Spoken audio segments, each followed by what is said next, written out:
Gordon Flake's a founding member of the Kennedy Center Advisory Board. He's a graduate from the College of Humanities in Korean, and then he received a Master of Arts in International Relations, emphasis in Asian Studies from the Kennedy Center. He spent many years of his career in Washington, D.C., so if you want to blame inside the Beltway, he can tell you who to talk to. But he has an extensive career in the public policy and think tank community. He's with the Mansfield Foundation as their executive director, and as such, has a wealth of expertise and insight into careers in Washington, D.C. or in policy around the world. He's currently the CEO of the Perth USAsia Centre in Perth, Australia. And his lecture at noon, if you missed it, it'll be up on the Kennedy Center website. I encourage you to take a look. Talked a little bit about the importance of the Indo-Pacific region, the Asia-Pacific region being the area that we typically think about and talk about. And so from that perspective, he brings insights into a part of the world that many of you may have career aspirations in, you may be interested in learning more about, or may just not have even thought about in terms of professional opportunities. So next week we have our International Advisory Board meetings, of which I mentioned Gordon is a member, and many more of our Advisory Board members will be coming in from all over the world and coming down the street as well. And there will be opportunities to network and mentor with them as well. So it's great pleasure to welcome back to campus. We will keep this kind of informal. And follow kind of the 45 minutes or so that we have left and leave it up to how you'd like to use it. So please join me in welcoming Gordon Flake.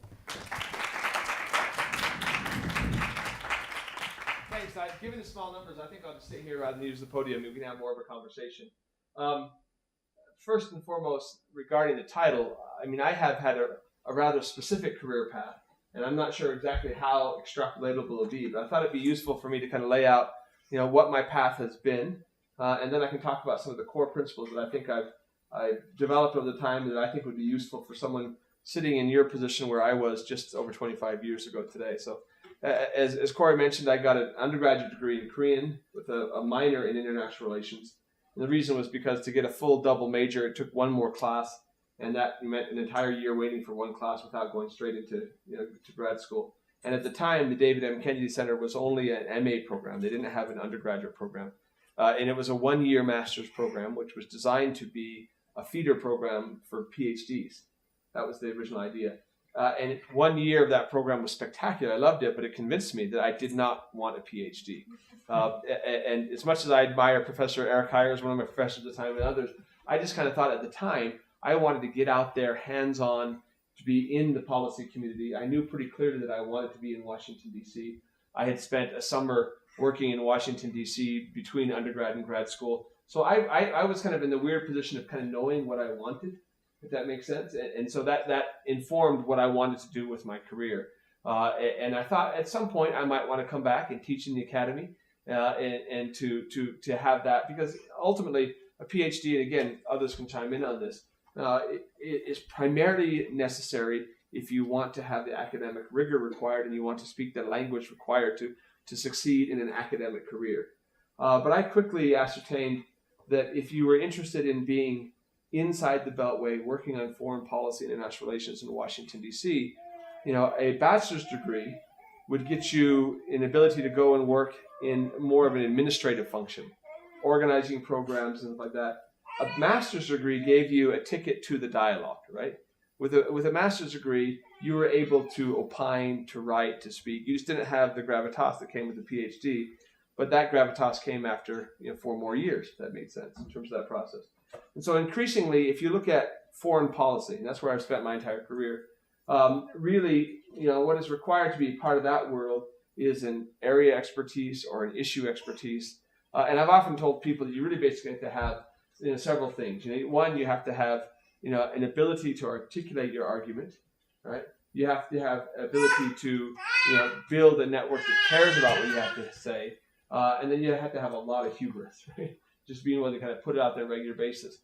So I left BYU with a master's degree in international studies from the Kennedy Center, an undergraduate degree in Korean, and I went back to Washington, D.C. because my wife lived there in the region, and I had family living there, and so I had a place to stay, and I just pounded the pavement for 2 months until I was able to get a couple of job offers.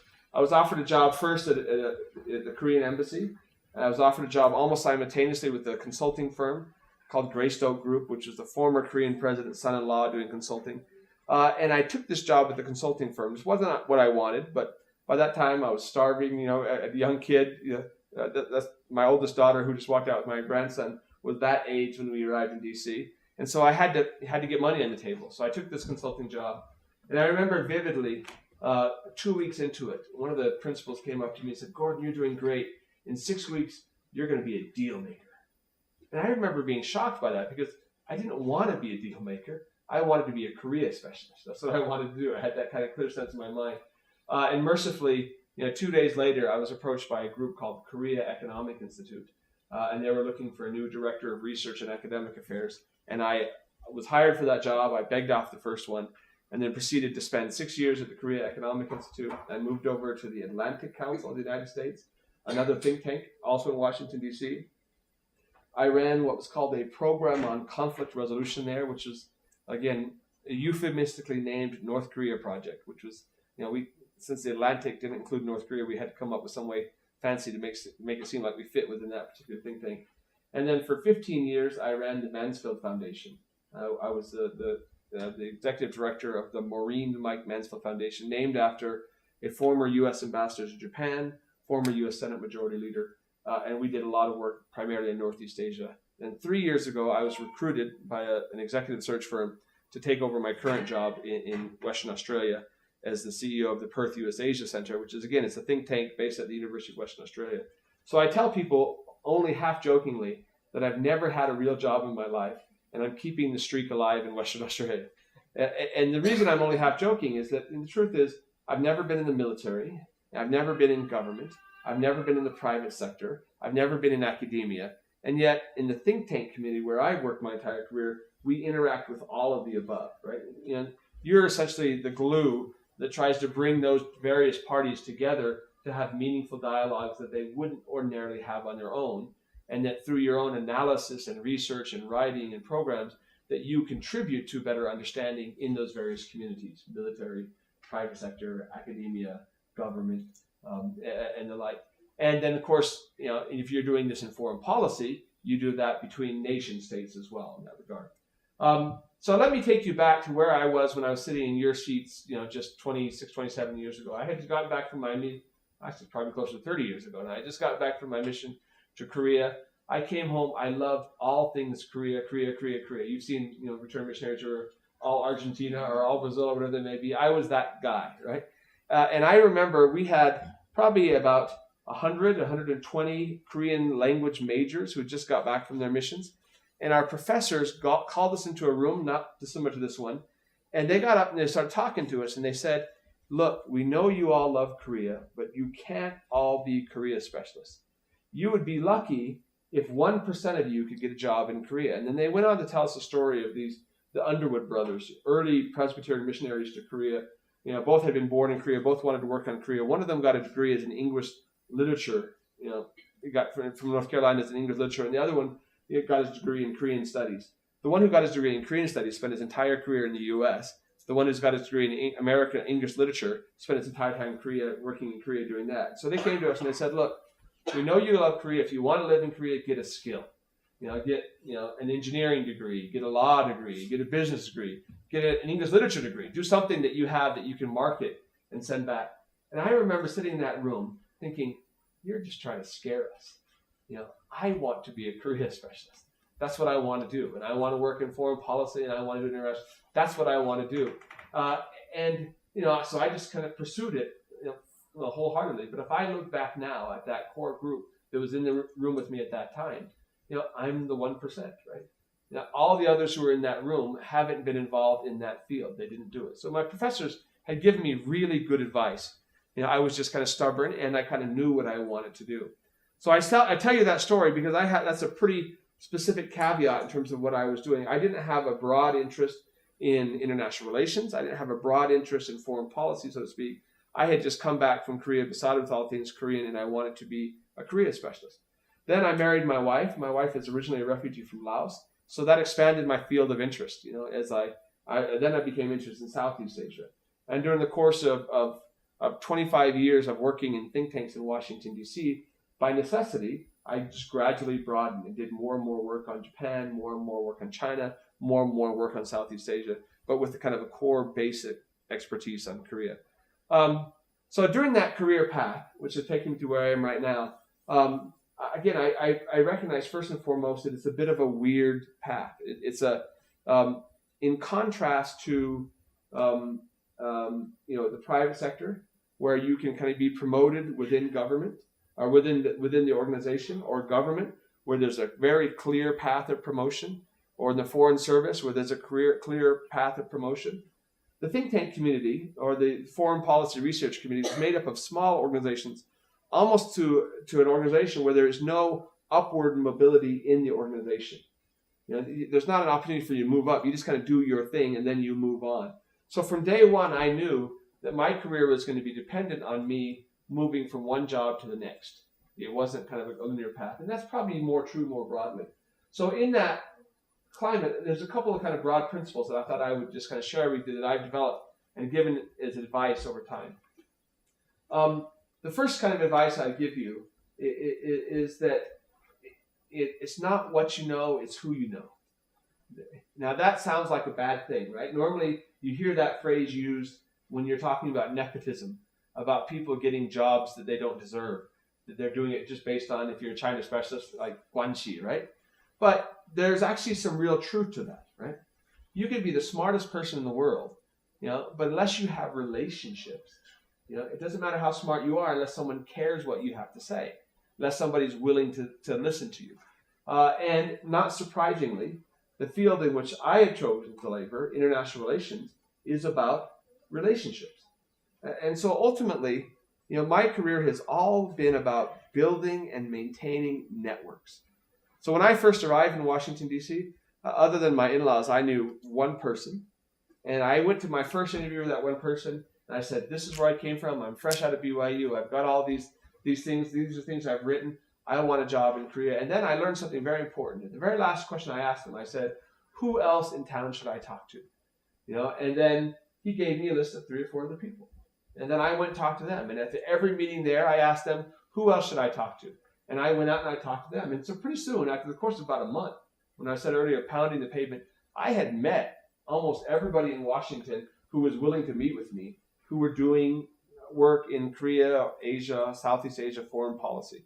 I had a pretty good sense of the network. And ultimately, the job offers I got, I went for a month and a half just getting kind of despondent, thinking there was nothing there. When the job offers came, they all came at the same time. And they came as a result of my building a network. Then there's the next phase, which is beyond building the network. Just meeting people is not enough. It's maintaining that network. And so over the course of my entire, at this point, 26, 27-year career, I have fastidiously made sure that I keep in touch with key people, not in a Machiavellian, conniving, scheming way, but anybody who has been kind to me, who has given me advice, has been giving me direction, who's been involved in my programs, I have kept in touch with them, made sure they knew when I moved, made sure they know if I've written something, if I've published a book, if I've written an article. And a lot of it is done in a kind of self-serving,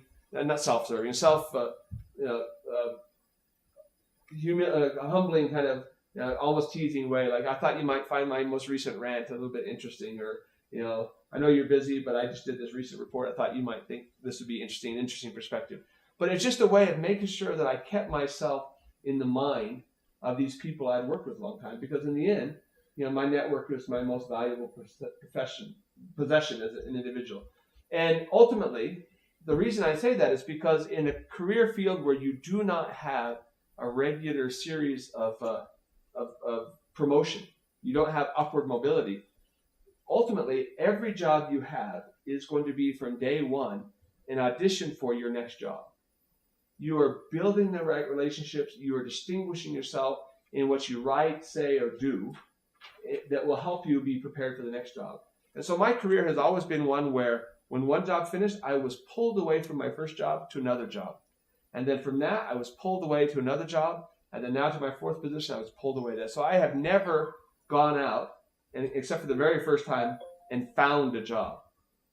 In fact, even with the found job, I presume a number of you served missions. I had developed this theory on my mission that when you're out there, I was in Korea proselyting, the amount of work I put into proselyting and knocking on doors, there was always no correlation between that work and the people we actually found who were ready to listen to the gospel and study, right?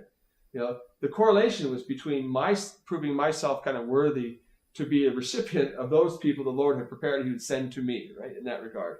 And so ultimately the people that we actually taught and who were the golden investigators, they didn't come because I was knocking on the door. They came because I had knocked on the door. The Lord felt worthy to send them to come to us, that we were ready for it, right?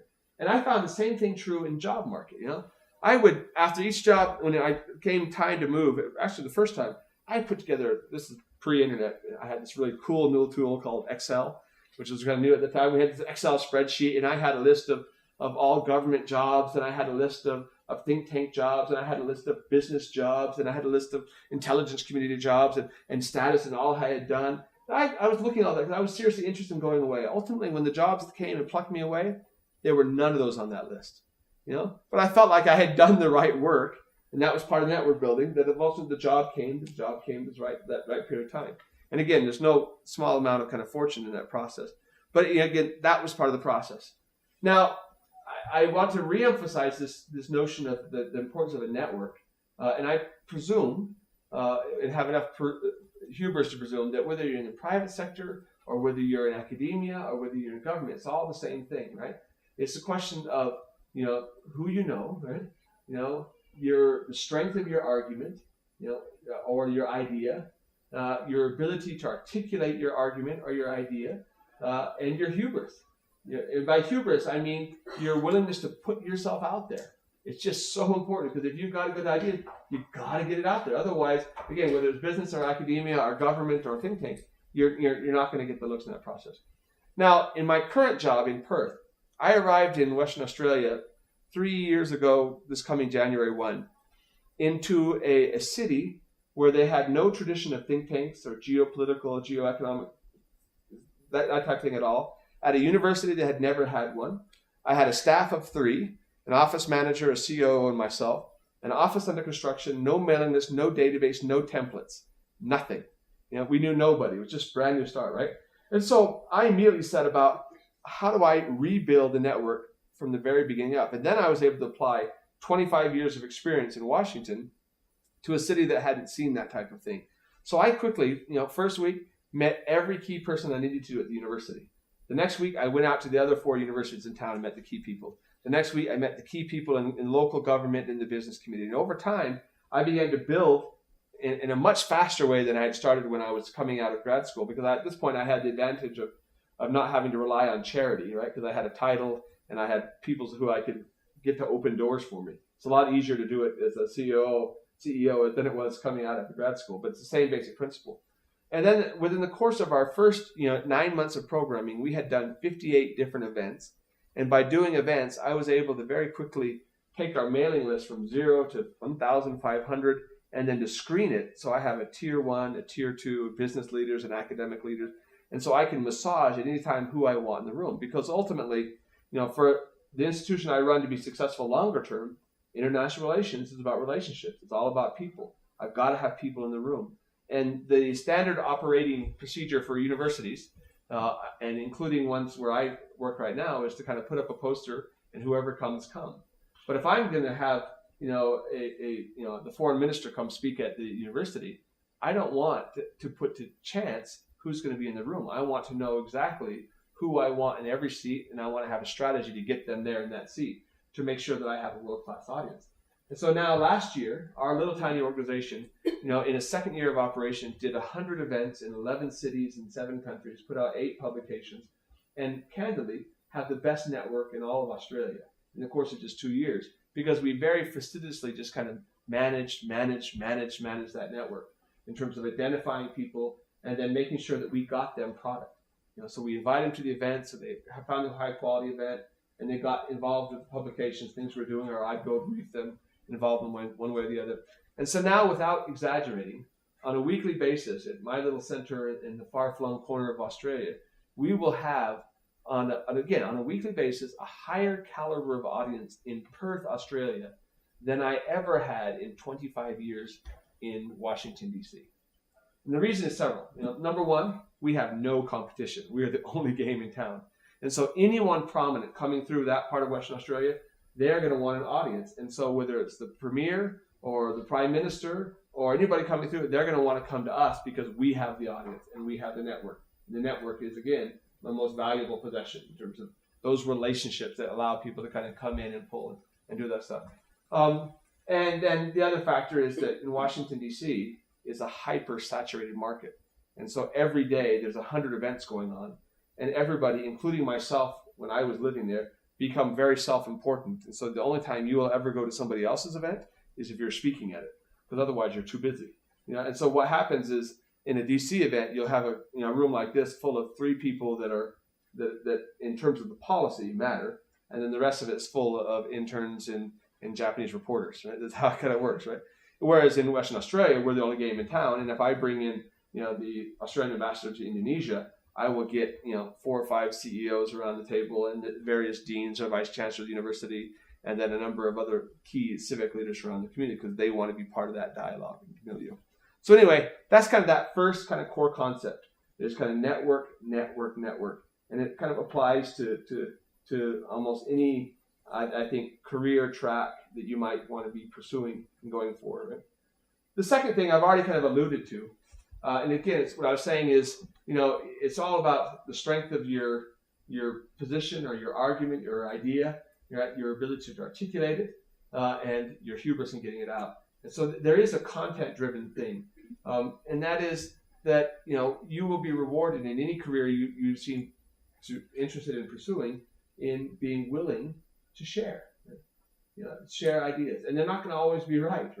But the idea is just you've got to constantly kind of be able to be refining those ideas, and you have to put yourself out there in that process, because that's the learning process going forward. Now, the third and final point I'll talk about is Asia-specific stuff.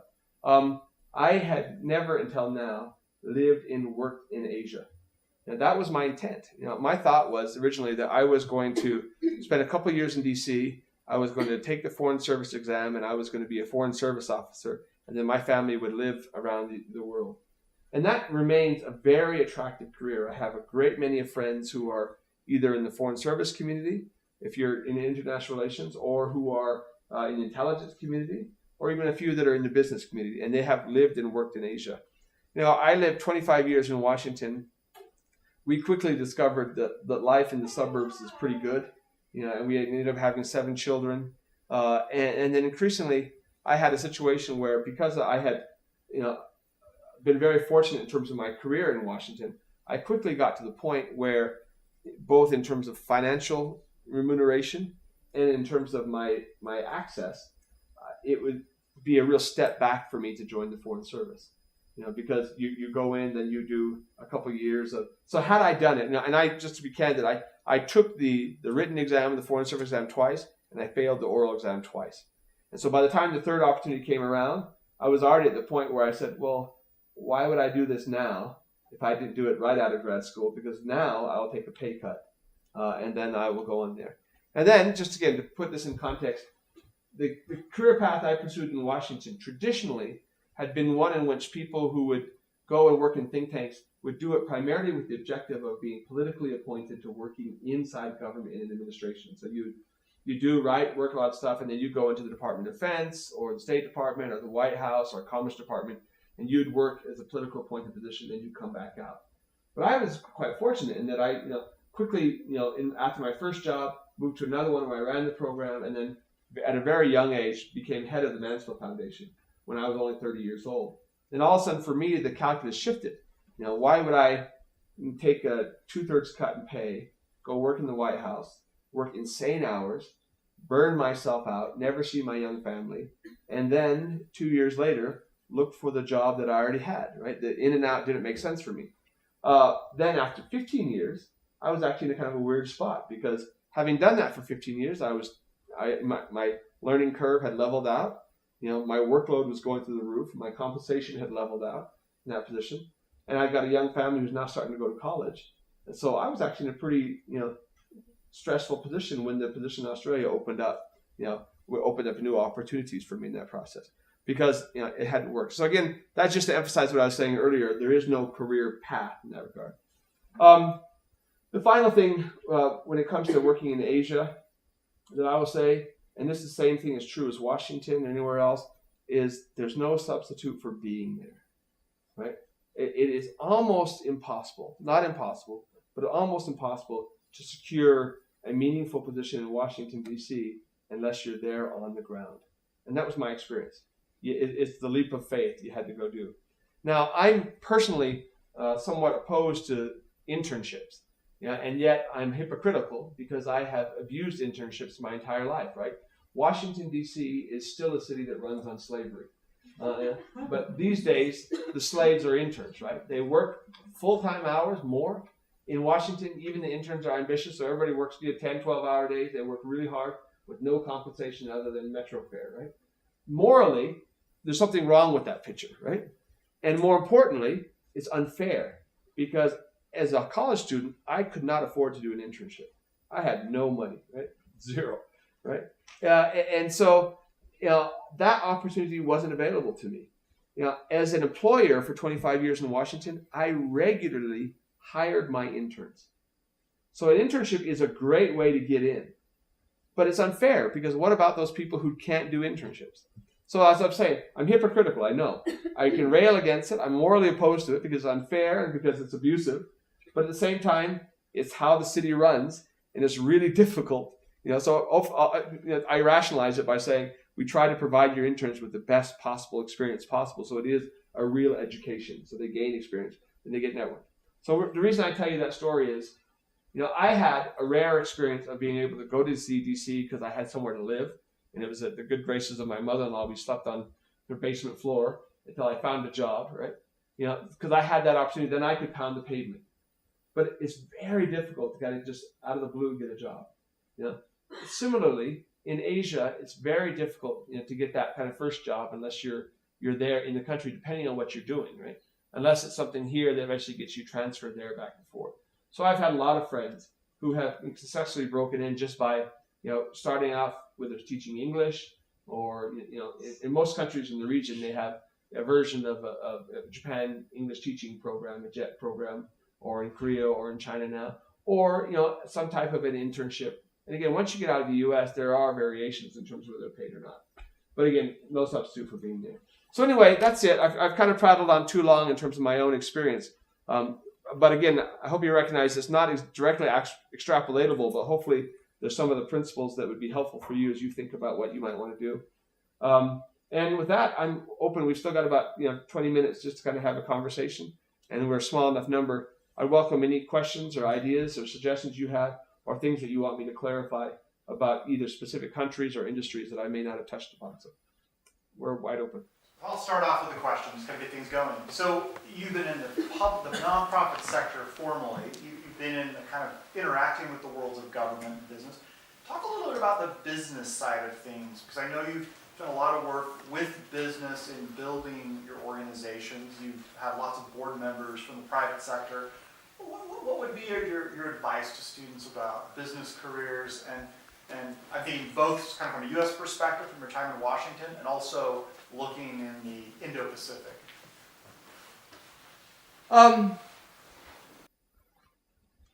Because of that hubris, that over self-confidence I was talking about, I've always kind of thought, I could do that, whatever the business people do, but I don't have a really good sense in my mind as to what the business people do. Now here, I'll lay out a little bit of what we call nonprofit arrogance, which is that you probably don't think it exists there. But if you think about broader sectors, there's a general presumption that the private sector does things better than the government, right?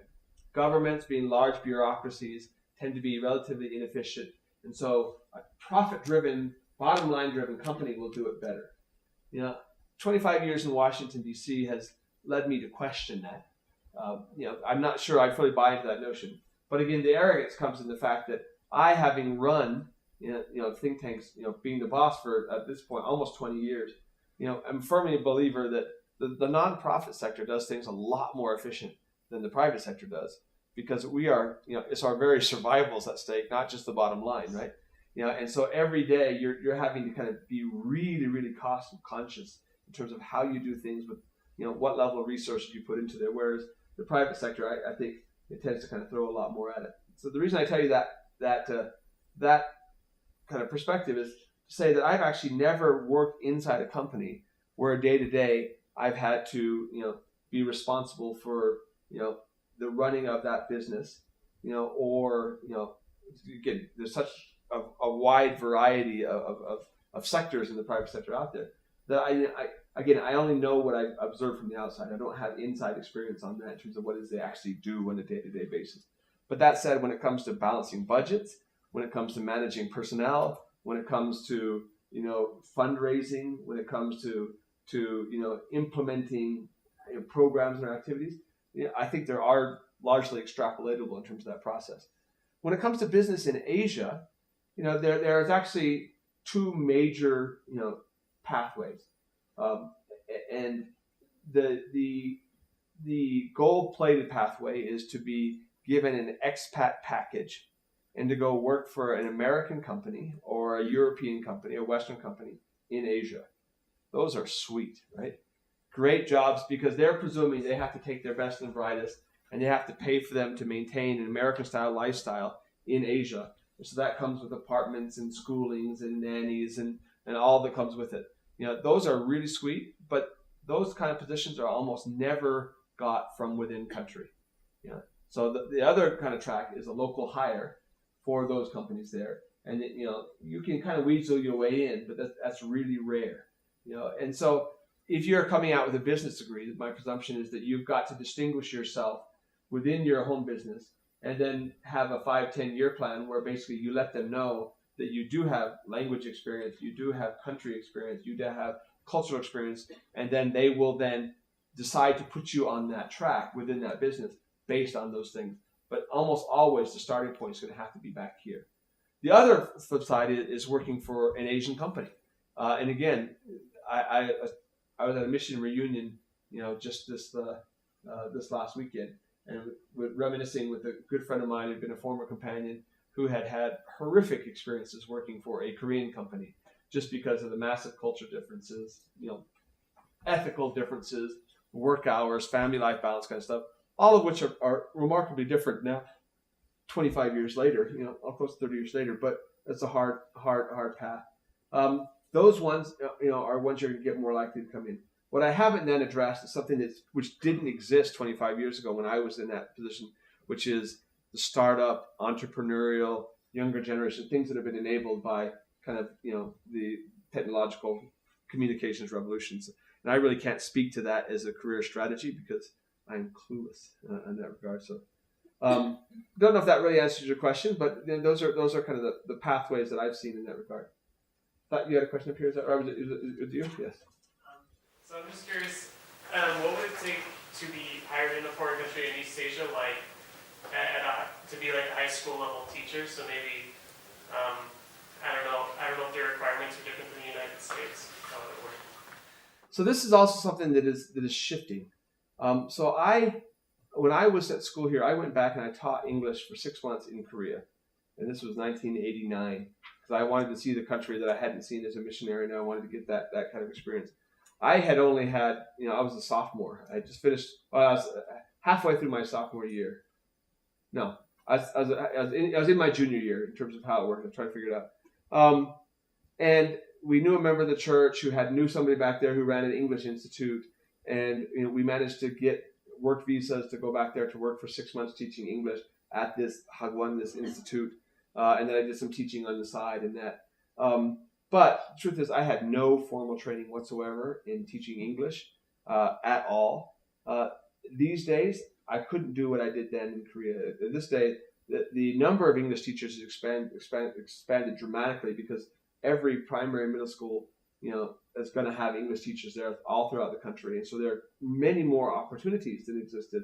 But I think the rigor with which you'd have to have some type of a degree. And I'll tell you an interesting moral quandary that I faced in that moment. So at one point, the president of our institute that I was working at came up to me and my friend and said, we are going to send you out on behalf of our institute to do English teaching lessons at this Korea Electric Power Line Corporation. And it says, and we have told them that you are both graduates of Brigham Young University. And so you need to tell them that you have graduated from university. And I said, I can't do that. I can't tell a lie. I'm not going to tell them. And he says, no, you don't understand. The reputation of our company is at stake here. We've already told them, and they've already signed a contract that you're graduates, so you must lie. I said, I will not lie. We had a big argument. And so they sent us out. And I said, look, I'm not going to walk up and say, hi, my name is Gordon Flake. I have not graduated. But if somebody asks me, I am not going to say I graduated from BYU. So sure enough, they send a minder out to pick me up, and we're driving to meet with the president of this company in this big fancy sedan. And he says, first thing he says, oh, I see, you're graduated from Brigham Young University. And I'm like, oh. And then I said, I'm sorry. I have not graduated. I've just finished. I'm in my junior year right now, and I'm teaching you. And then he says, oh, thank you for telling me. I appreciate your honesty. But when you meet my president, if he asks you, you must tell him that you graduated. What do you think if I wouldn't lie to you? I would lie to you is different? And mercifully, the president never asked, and everything went fine. The lessons went well. But my understanding is, I think that the standards have changed dramatically. They may be less so depending on the country in Southeast Asia. I mean, you kind of have a cowboy Wild West atmosphere in Burma right now if you want to kind of jump to the winds. But in a place like Korea or China or Japan, it's much more institutionalized than it has been in the past. Yes? In terms of the nonprofit sector, can you just talk a little bit about maybe some of the positions that are available above internship but kind of below managerial, and what kind of things you're doing on a day-to-day basis? So generally, the think tank community, and again, I'll talk about that part of the nonprofit sector first and foremost. It consists of some basic functions: research and writing, programs, and then management. Those are the core things that go on within the organizations, right? There are think tanks like the Peterson Institute for International Economics, the Brookings Institution, where they are primarily research factories. They put out papers and books, and they've got senior fellows in there who do nothing but research. So in every one of those cases, they have a lot of opportunities for research assistants. And so if you come out with an undergraduate degree, they would be very eager to hire you as a research assistant. Just basically, whatever topic, they'll come to you and say, I want to find out this, and this. And you come back and do a little bit of writing, little research, and you're basically helping them do that research. To get that kind of job, it's really good if you've got some clear set areas of interest and something where at university you've already studied or written on something, right? The more common position in those think tank communities are programmers. Because what happens is, whether it's, again, the Center for Strategic and International Studies or the American Enterprise Institute, on a regular basis, they have got visitors coming through Asia, speakers, they've got publications they've done. And once you've got a product or a visitor, you want to get it out. And so to get it out, you need an event. And so you need somebody to help you organize it, to put together the luncheon or the workshop or the roundtable or the seminar, or to put together blogs, etc. And this is a new area where a lot of the interns, not even interns, but staff are just working on updating social media and that kind of stuff. Those are areas, again, where with a bachelor's degree, they will plug you in and you will be a program assistant. That's generally what the title is. And if you've done it for a couple of years, they'll call you a program associate. But essentially, you are organizing, you're not participating. Right? And so that's what I was saying earlier about the difference between, in my mind, at least in my experience, it's not always the same. If you have a bachelor's degree, you are there to work, to run things. If you want to actually share your ideas, you either need to have a master's degree or a PhD, or you need to have 20 years of experience in the military or the private sector to give you that level of credibility where you can actually contribute to the dialogue. You can say something. Now, barriers to that are shifting with blogs and other things, but generally that remains the case in that process. So that's what you do. Now, I'm just talking about the policy think tanks. When you get beyond that, there's a whole realm of the nonprofit sector that are working on again, everything from humanitarian aid to education, and all of those are going to be a lot more hands-on. But still, my understanding expectation is that in that sector with the bachelor's degree, you're going to be primarily doing logistics coming in. Basically, the way to think about it is with a bachelor's degree, you do informed logistics. Logistics with an added degree of cultural sensitivity or issue expertise and knowledge to know where to look. Yeah? But you're not actively setting the agenda or directly contributing to the dialogue in that front. Does that make sense? Yeah, and a follow-up question, I guess, for somebody who's maybe looking to work in Washington, would you recommend trying to get some work experience there and then getting a master's, or first going to grad school and then trying to get a job? That's a hard question. Either route works. It depends on the grad school you're going to, and because some of them, obviously, getting in, you get a big leg up if you've got some work experience under your belt. To me, having hired probably over the course of 20 years in Washington, hired 20, 30 people who were coming in a similar position, it never really mattered to me whether they had work experience before or after. Interestingly enough, I'm of the management school that I would actually value somebody having worked at McDonald's more than I would just pure education, because at some point they've got to have some experience actually working with a team with deadlines and doing this stuff, because there is a generational gap coming out of education that just have no real work experience, and they don't know how to deal with pressure and work on the teams, et cetera, in that front. The one piece of advice on that front I would give you is, and again, this is somebody with a BYU degree, and I'm not saying this to denigrate a BYU degree at all, but if I had a choice between going to Harvard and coming out of grad school with a master's degree and $60,000 in debt, and going to the University of Iowa and having it at full ride, I would choose Iowa every time, because this sector does not pay that well. It might, again, I can't speak for it. It might make a difference if you're going through an MBA program. I doubt it even there. But the gap in pay, I mean, to be honest, once you got your first job, other than a networking thing, right, which you can build your own, your university education doesn't matter.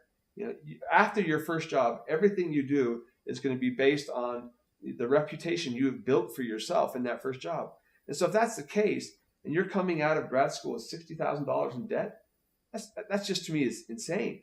And I would regularly hire young kids coming out of grad school with $60,000 in debt, and I would pay them $45,000 a year. Because that's what the going wage is for a master's degree coming out and working in the sector. Now it's probably up around 50 or 60 right now. But you start to do the math on that. It just doesn't make sense. And so I have counseled countless interns and other staff against going deep into debt to get academic credentials, because of the assumption of some payoff. You really have to think about what the sector is, what you can get out of it, because in the end, and again, in my own hiring, I would not have preferenced somebody from Princeton or Harvard over somebody from Iowa. Again, it's just how you present yourself when you're there, your experience, what you've written. Again, maybe I'm a bit different in that front, but that would be my counsel in that regard, if that's helpful. Yeah.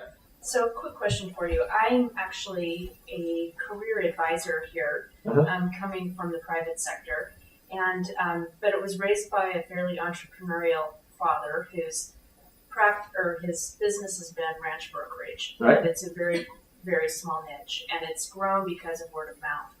And the thing that I've realized over the course of time is that he is actually packaging himself. Every time he's setting out to broker a ranch deal or what have you, he's saying, I can do this better and I can do it well for you. You've had to do the same thing from what I can assess. You've had the hubris you're talking about. Right. You've had to have the confidence to package yourself and say, here's what I can offer you.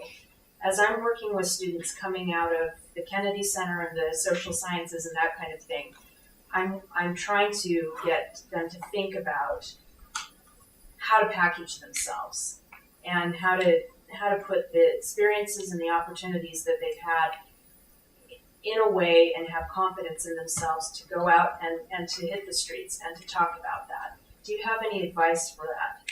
I appreciate the way you articulate it, because you're exactly right. and we come in from a culture, if you just think of countless primary Sunday school lessons where we're taught not to be, arrogant or self-promoting, and there's a cultural resistance to that, to the point where self-promotion is not necessarily a good thing. I mean, I will resist urges to comment on our current political climate in the United States right now, right? But that said, that is a very different thing than making sure that you are willing to package yourself or sell yourself, because you have to. There's very few places where the jobs are going to come to you. I mentioned that every job I had, somebody come and got me, but the reason was every single one of those were people that I knew and had known what I had done, and because I knew them, they were part of my network, and I had been out there constantly kind of selling myself in that way. And you can do it in a way that's not arrogant, right? The way that is just, again, self-effacing, somewhat humorous, genuine. If you come across as genuine, then people, they see that, notice it. And I think that's probably, my hope is that would probably be a characteristic of students coming out of BYU, earnest, genuine. And so if that's the case, and you're being sincere about it, I think there's no harm whatsoever in doing it. But I very much like the way you articulate it. It's exactly right. I mean, I'm constantly pitching yourself. Yeah. I say, do you have any specific advice for the science or engineering sector for getting jobs in Asia? Yeah, I don't really. I mean, again, it's probably obvious just from the way I speak that that's a very different universe from mine in terms of how it works. And obviously, my presumption is yours is actually much less touchy-feely relationship-based and much more kind of hard work-based. Although my presumption is that it doesn't matter how smart you are, unless you can articulate what you know, and then you can share that with others, and who needs to know that, it's not going to make a difference. And so those principles would apply. I just don't know the pathways, by which you would get that. And my presumption is that, again, it's going to be institutions, primarily private sector in that front. Yes. So now that you've had 25, 30 years of professional experience, if you'd gone back to right when you were looking for your first job and you had absolutely no idea what you wanted to do, what would you have done to find a job?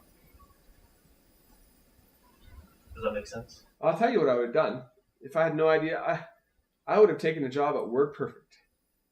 I was at BYU, I was poor, and it would have been a mistake, but I would have done it. And I had all these friends who were getting jobs just down the street here because WordPerfect was big, and this is before Microsoft Word came out, and it seemed like WordPerfect. They had 95% of the global word processing market at the time, right? And my college classmates were getting paid $15,000 a year, and that just seemed like so much money when you were just starving. And I was really tempted to go and do that. Right? If I had done that, I have no idea what I'd be doing right now. I have no idea what I'd be doing. So part of it is, a good chunk of finding out what you enjoy.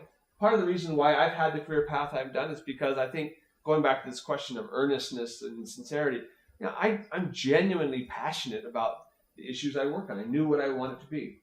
I'll give you one other specific example. I had a moment probably 4 or 5 years into my career, and I don't think my wife ever actually knew this fully, but I was approached by a lobbying firm representing Samsung Electronics, and they offered to pay me 3 times my salary if I would go to work for them in this lobbying firm. But what I would be doing is I would be reporting back to a Korean corporation on political developments in Washington. So I would be reporting on the U.S. to Korea. And what I wanted to be is I wanted to be a Korea specialist, teaching Americans about Korea and then bringing people together, that kind of stuff, right? And so I said no. It was really hard to do because I had young kids and we had no money. But I wanted to do what I wanted to do. And so I think that goes a long way of career satisfaction. If you enjoy it and you know what you're doing, that was a big decision-making point for me. Yeah. What role has language played in your career, especially the Korean and Laotian? Yeah, I should be careful with this here at BYU, given the predominance of language. I have benefited tremendously from my Korea, but it was always the icing on the cake. It was never the deciding factor. And so I was never once hired for a job or given an opportunity because of my language. But my language ability enabled me to succeed in those positions and to dramatically expand my network and to brand myself in a way I haven't otherwise. But language alone, and especially in this day and age, and it's a lot less now than it was 25 years ago, language alone ain't going to do it for you. You got to have some basic skill. And so, look, I have a wonderful son-in-law who I jokingly talked about, don't go into international relations because you're unemployable. Because in the end, if you go into international relationship, you don't have any core skills, right? You don't have an accounting background or an engineering background or even a teaching background. You just know about countries. And so from an international relations degree, you really just got to kind of find what sector it is. But if you go into English teaching or management or humanitarian aid, you then very quickly will build that skill set. So really what you've got to sell yourself as is somebody who is educated, who has, problem-solving capabilities, and that you're able to learn on the job, whatever job may come up. Sorry, just another really personal question. How did you learn Laotian? I served my mission in Laos, and there are Oh, really? people that don't know Laotian. Most of ID. My mother-in-law, who's sitting in the front row, we lived with her for the first 5 years, and she told me that if I did not speak out Lao, I could not eat. And so, as you can see, it's been very helpful for me. Yes. I have a question. Would you suggest, or I guess if you could go back, you said your major was Korean and then your minor was international relations. If you could go back, just based on what you just said about majoring in international relations, would you still do that for your major and your minor? Yeah. I mean, I wanted to have a double major, right? With IR, with the major. The reason I would have liked to have had it, it just, in the end, once I got into grad school, it didn't matter, right? But I would have liked to have had the IR double major. So yeah, I wouldn't have done it differently. And the thing is, because I had taken a bunch of AP classes, so I did undergrad in 3 year, and then it was a 1 year master's program. And again, by the time I was beginning the master's program, we already had a young child, and I was very, and again, financially, I was very, very focused on getting income coming in. So I was on the fast track. If I had more time to do it, and I wasn't married, and I didn't have a child, sure, I might have done it differently. But given the family circumstances, I don't think I would have changed anything in that front. Again, that's a very interesting question. As I think about my own children right now, I'm always urging my own kids, slow down, don't push so hard, you don't have to do it so fast, right? And maybe because they're in a little bit different situation than I was, right? Because what I'm not wanting, I'm wanting, my own children not to miss the experience. Because the last thing I realize I'm almost using up the time here is that sometimes I look back at my time at BYU, and I think I almost cheated myself out of an education, right? I very quickly learned how to take tests very well. I'd cram study right before I take the test. But my retention from my physical science class, I just remember if you drop a monkey and you shoot a bullet and the monkey hit, that's about all I remember. Right? And so a lot of those classes that I had to take, they're just, it's a little stuffed monkey, by the way. Things weren't that different at BYU back then. It wasn't. But, I would have actually enjoyed the experience a little bit more. I look back now thinking how much I'd love to go back and learn from learning's sake. And that's a hard thing to do at this phase of your life, I understand. We're out of time, so please join me in thanking Gordon Flake. Thank you. My pleasure.